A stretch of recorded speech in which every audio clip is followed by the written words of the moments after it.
আমাকে বারবার প্রশ্ন করা হয়েছিল এই প্রশ্নটা জানানোর জন্য যে প্রতিবাদী ধর্ম আন্দোলন কি। প্রতিবাদী ধর্ম আন্দোলন কি আমি খুব সহজে বলে দিই একটু। সেটা হলো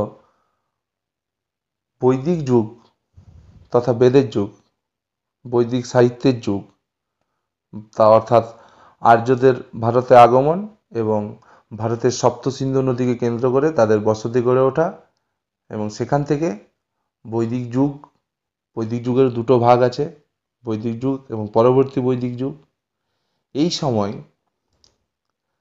ব্রাহ্মণ্য কেন্দ্রিক সমাজ ব্যবস্থা গোড়াপত্তন হয়।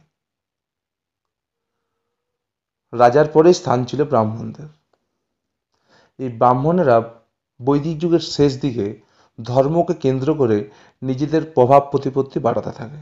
প্রথম দিকে রাজন বা রাজা যারা, তারা কি করে, তারা প্রচুর ভূমি দান করেন এই ব্রাহ্মণ সম্প্রদায়কে। তারা অনেক শক্তিশালী হয়ে ওঠে এবং ধীরে ধীরে জাত যজ্ঞ ধর্মের বিভিন্ন বিধিনিষেধ আরোপ করে সমাজকে আষ্টে পৃষ্ঠে গিলে ফেলার মতো অবস্থায় চলে আসে। সমাজের বাকি যে সম্প্রদায়গুলো ছিল তারা বৈদিক যুগের শেষ দিকে ব্যবসা বাণিজ্য করে নিজেদের মতো করে কাজ করে অনেক অর্থ সঞ্চয় করেছিল, কিন্তু সম্মান সঞ্চয় করতে পারেননি, কারণ সেই সময় সমাজে সম্মানীয় ব্যক্তি শুধুমাত্র ব্রাহ্মণরা ছিলেন।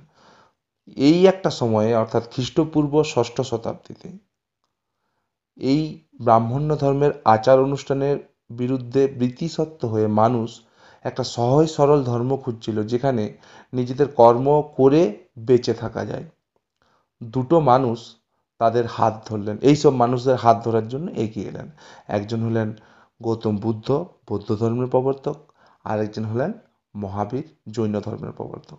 এইখান থেকেই শুরু হলো ব্রাহ্মণ্য ধর্মের বিরুদ্ধে প্রতিবাদ এবং একাধিক ধর্মের নতুন নতুন ধর্মের উত্থান।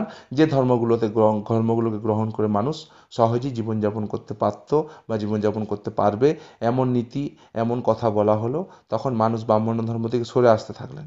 এই যে ব্রাহ্মণ্য ধর্মের বিরুদ্ধে একাধিক নূতন ধর্মের উত্থান এবং তাদের প্রতিবাদ, সেটাই প্রতিবাদী ধর্ম আন্দোলন নামে পরিচিত। সময়কালটা হচ্ছে খ্রিস্টপূর্ব ষষ্ঠ শতাব্দী।